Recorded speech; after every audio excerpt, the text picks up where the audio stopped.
آپ جاننا چاہتے ہیں کہ ہمیں کس سٹیج پر کیسے پتا چلے کہ دل مردہ ہو گیا ہے یا مردہ ہو رہا ہے. موت جو ڈیتھ آف ہارٹ ہے، دل کی موت کا پتہ، اس کی بھی علامات ہیں. 3 علامات. کتنی علامات ہیں؟ 3 علامات. یاد رکھیں، آسانی سے بتا دیتا ہوں اس نسخے میں تاکہ آپ خود گیج کر سکیں، کسی سے جا کے پوچھنے کی ضرورت نہیں، آپ کو خود اندازہ ہو جائے. تھرمومیٹر ہوتا ہے نا، لگا کے ٹیمپریچر معلوم کر لیتے ہیں. وہ تھرمومیٹر دے دیتا ہوں آپ کو. الیکٹرومیٹر ہوتا ہے، میٹرز ہوتے ہیں، آپ خود اندازہ کر لیتے. 3 چیزیں، اگر وہ علامتیں یا ان میں سے کوئی ایک علامت پائی جائے، یہ علامتیں آپ کو خود نظر آئیں، تو آپ خود جان لیں کہ دل یا مردہ ہو گیا ہے یا مردہ ہو رہا ہے. پہلی، عدم الحزن علی ما فاتک من الطاعات. حزن جو ہے، عدم الحزن، یعنی آپ کی اگر نماز رہ گئی، روزہ رہ گیا، نمازیں رہ گئی، تسبیح رہ گئی، ورد رہ گیا، جو اللہ کے فرائض اور سنن ہیں، اگر مس ہو گئے، یو مسڈ، اور آپ کو بعد میں غم نہیں ہوتا، مس ہوا مگر بعد میں غم نہیں، تو سمجھو دل مردہ ہو گیا ہے. مس ہونے والے کا دل مردہ نہیں ہوا، قضا ہو گئی وہ پڑھ لے گا. جس سے کوئی فرض یا کسی مجبوری میں مس ہو گیا، فوت ہو گئی چیز، وہ اس کا دل مردہ نہیں ہے.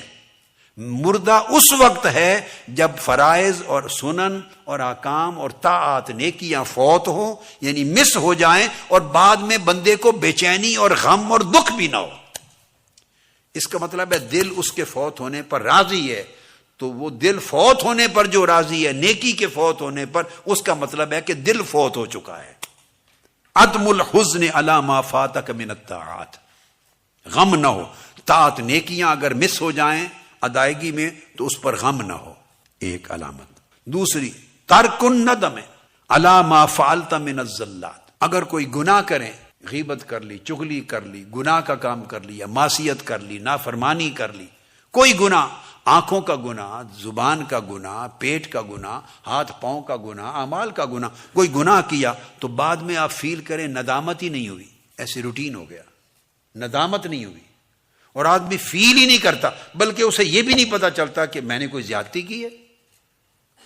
اب آپ خود دیکھیں، بہت سے لوگ ہیں وہ زیادتی کرتے ہیں اور وہ سمجھنے کو بھی تیار نہیں کہ میں نے کوئی زیادتی. دوسرا بندہ سمجھا کے بھی تھک جاتا ہے، اس کی سمجھ بھی نہیں آتا کہ میں نے کوئی زیادتی کی، کہتے میں ٹھیک ہوں.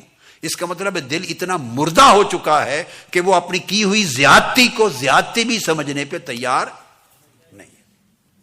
جو زیادتی کر بیٹھے اور اس کو سمجھ آ جائے میں نے زیادتی کی اور نادم ہو جائے، تو جب نادم ہوتا ہے تو فوری جا کے معافی مانگ لیتا. کتنے ہم ہیں جو ایک دوسرے سے غلطیوں پر معافی مانگتے ہیں؟ نہیں مانگتے.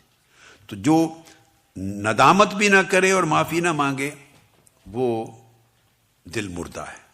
اور تیسری، وصحبتوں کا للغافلین الاموات. اور اگر جو غافل دل لوگ ہیں اور مردہ دل لوگ ہیں، جن کا ذکر میں نے پہلے کیا، جو اللہ سے غافل ہیں، آخرت سے غافل ہیں، دین سے غافل ہیں، نیکی سے غافل ہیں، ان کے ساتھ اگر آپ کی صحبت، رغبت اور محبت ہو تو سمجھیں کہ دل مردہ ہے. مردہ دل ہی مردوں کے ساتھ صحبت کرتا ہے اور اس کی رغبت رکھتا ہے. دل زندہ ہو تو مردہ دلوں کے ساتھ اسے صحبت اور رغبت اور محبت کی خواہش نہیں ہوتی. یہ جوڑ ہے، جوڑ.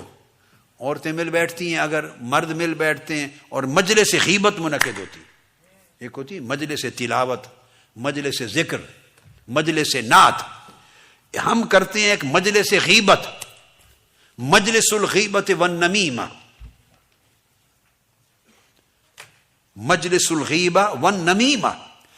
یہ مجلس آؤ چغلیاں کریں، یہ مجلس آؤ غیبت کریں، آؤ ایک دوسرے کے عیب اچھالیں، آؤ ایک دوسرے کی برائیاں بیان کریں، یہ بھی مجلس ہوتی ہے. غفلتوں والے لوگ ہیں، مادہ پرست لوگ ہیں دنیا، تو ایسی مجلسوں کے ساتھ یا لوگوں کے ساتھ اگر رغبت موانست زیادہ ہو تو آپ اس سے سمجھ لیں یہ علامت ہے کہ دل مردہ ہے.